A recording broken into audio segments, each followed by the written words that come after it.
The knock came before dawn, sharp, impatient, and instantly familiar. Clara Bennett didn't have to guess who it was. Only one person in her world knocked like that. Her son, Ryan. She set her half-finished tea on the counter and walked down the narrow hallway of the little house she'd lived in for 4 decades. Through the frosted window, she caught sight of his luxury SUV parked carelessly across her driveway, blocking her car entirely. Typical Ryan. Some things never changed. Before she could open the door fully, he was already halfway inside, phone in one hand and a brown envelope tucked under his arm. "Morning." "Mom, we need to talk," he said briskly, brushing past her without so much as a hug. He sat at the old kitchen table, the same one he'd done homework on years ago, scrolling through messages as if he still owned the place. "Coffee?" she asked quietly. "Please," he murmured, not looking up. As she poured, her chest tightened. There was something off in his tone. This wasn't a visit. This was a mission. She placed the mug in front of him. "Ryan, what's going on?" He sighed, set down his phone, and slid the brown envelope across the table. "I'm in trouble, Mom. And this time, it's serious." Clara hesitated before pulling it open. Inside were overdue notices, bank statements, and a loan contract stamped in thick red ink. $300,000 past due. Her fingers trembled. "Ryan, tell me this isn't real." "It is," he said flatly. "Emily made some bad investments. We're drowning. If I don't pay by tomorrow, these people will come after us." He took a calm sip of coffee, as though discussing the weather. "You still have that money, right? Dad's pension, the apartment sale?" Clara froze. That was her lifeline, her safety net. "Ryan, that's all I have left." He looked up, eyes cold and steady. "Mom, you live alone. Your house is paid off. You've always said family comes first." The words hit like a slap. They were her late husband's words, twisted now into something cruel. "Ryan, I can't just—" "There's no time," he snapped, cutting her off. "I need it today." He stood behind her, his hands heavy on her shoulders. "Don't disappoint me, Mom. You're all I've got." When he left, the house felt hollow. His half-finished coffee sat cooling on the table, bitter in smell and in memory. She stared at the driveway where his SUV had been and realized he hadn't even said thank you. That afternoon, Clara wired every cent of her savings. Watching her balance drop to 0 felt like watching her own life drain away. For years, she believed helping her son meant loving him. But that night, sitting in the dim light of her kitchen, she realized she'd mistaken surrender for love. Her hands shook as she whispered the words that felt strange, yet powerful on her tongue. "No more." And by morning, those 2 words had become a decision. By sunrise, Clara had made up her mind. She couldn't keep living in a cycle of giving until nothing remained. She reached for her phone and called Caroline, her oldest friend, a retired lawyer who had been her anchor for decades. "Caroline." "I can't do this anymore," Clara admitted, her voice trembling but firm. She told her everything, the demands, the threats, the money she'd already lost. There was a long pause on the other end. Then Caroline's tone sharpened, commanding yet warm. "Pack your things. I'm coming over. We leave today." 2 hours later, Caroline arrived, brimming with determination and a cooler of coffee. She laid a steady hand on Clara's shoulder. "You've spent your whole life rescuing everyone else. Now it's time to rescue yourself." Together they drove to the bank. Clara transferred the remainder of her savings into a new account under Caroline's name, safe from Ryan's reach. Next, they visited a notary, updated her legal documents, and quietly prepared for her departure.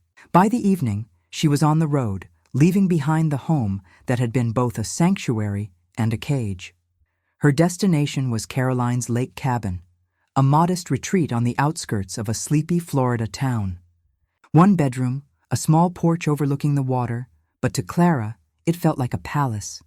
That night, she opened every window, letting the warm breeze rush through and carry the scent of pine and saltwater into the cabin. For the first time in years, the air felt hers.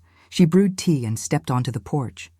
The lake stretched in silver waves, reflecting the rising moon. Her phone buzzed constantly, missed calls and messages from Ryan, but she ignored them, placing it face down.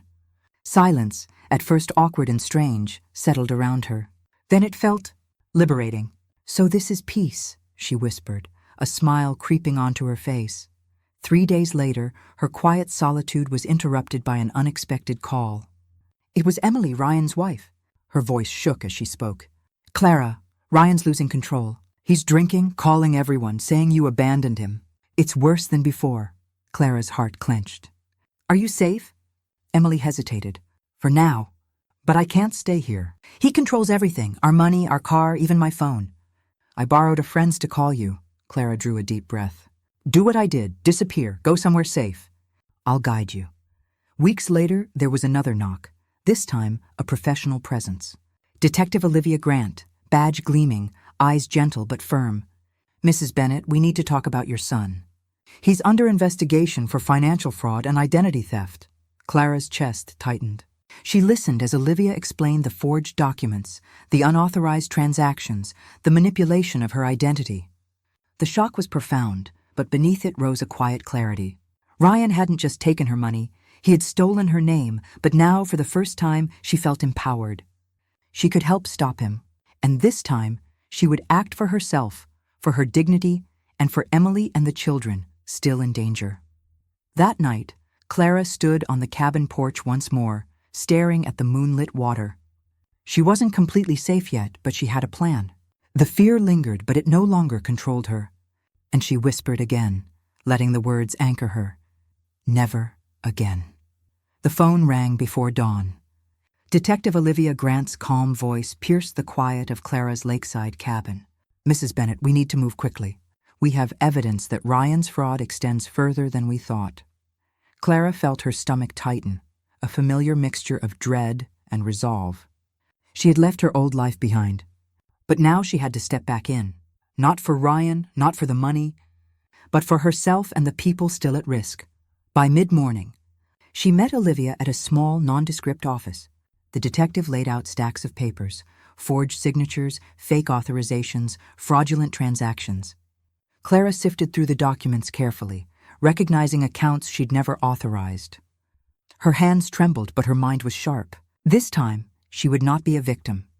"You need to testify," Olivia said firmly. "Your involvement, even if unintentional, is key to taking him down." Clara nodded. She remembered the nights Ryan had spent crying on her shoulder, the countless times she had said yes to his demands, believing that love meant sacrifice. That pattern ended now. She wouldn't be manipulated again. 3 days later, Ryan was finally confronted. Police arrived at his apartment while he demanded money from a former business partner. The man had already cooperated with authorities.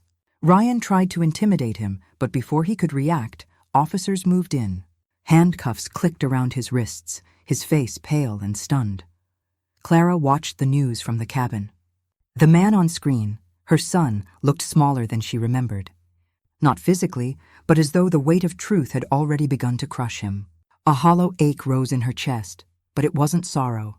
It was relief. She had done the right thing. She had chosen herself. The next step was the courtroom. Clara sat in the front row beside Caroline, clutching her notes.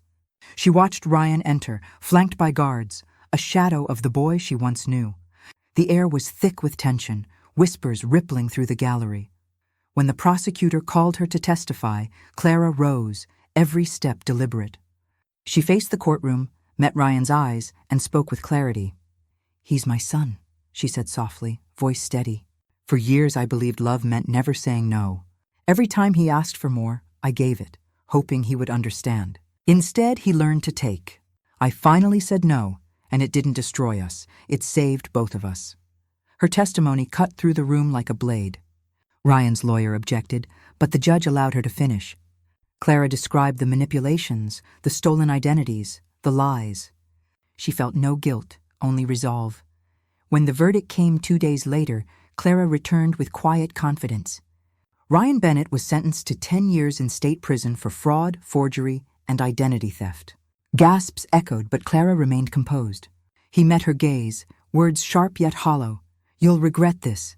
Clara only nodded once. "Maybe," she whispered, "but I'll regret it on my own terms." Outside the courthouse, Caroline hugged her tightly. "It's over, Clara. You're free."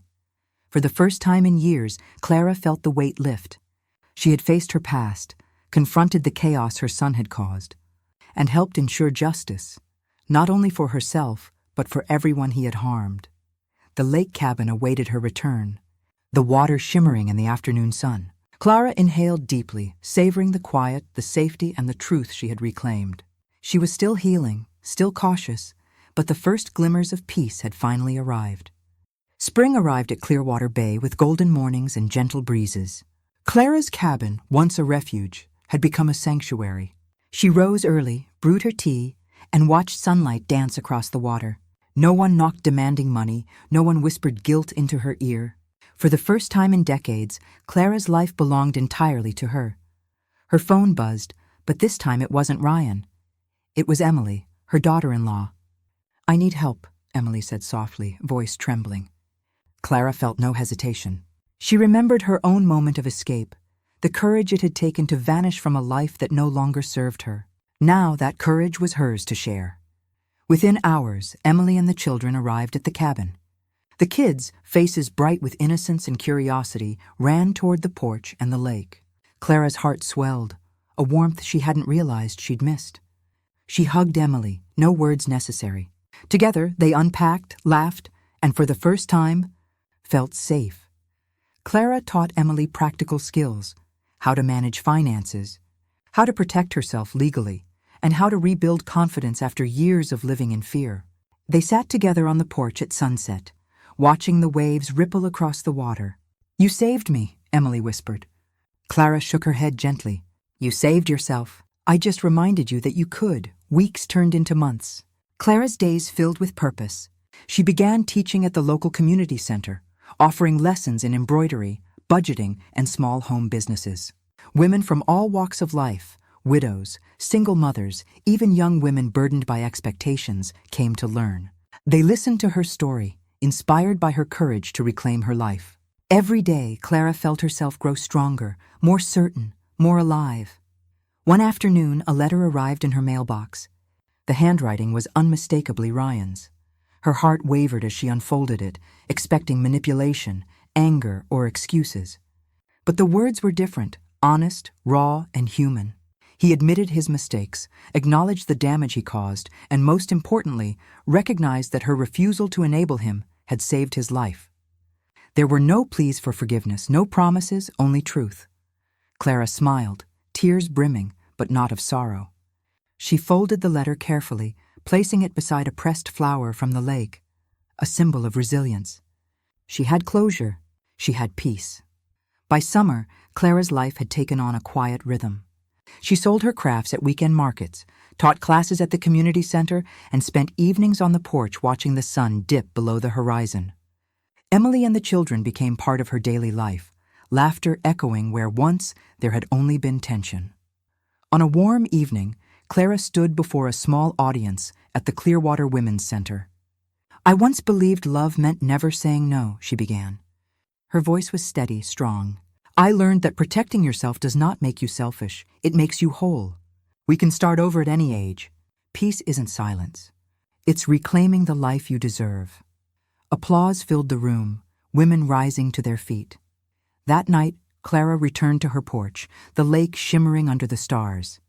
She lifted a glass toward the horizon. "To freedom," she whispered. Not to wealth, not to approval, not even to Ryan, but to herself. And for the first time in a lifetime, Clara felt truly free.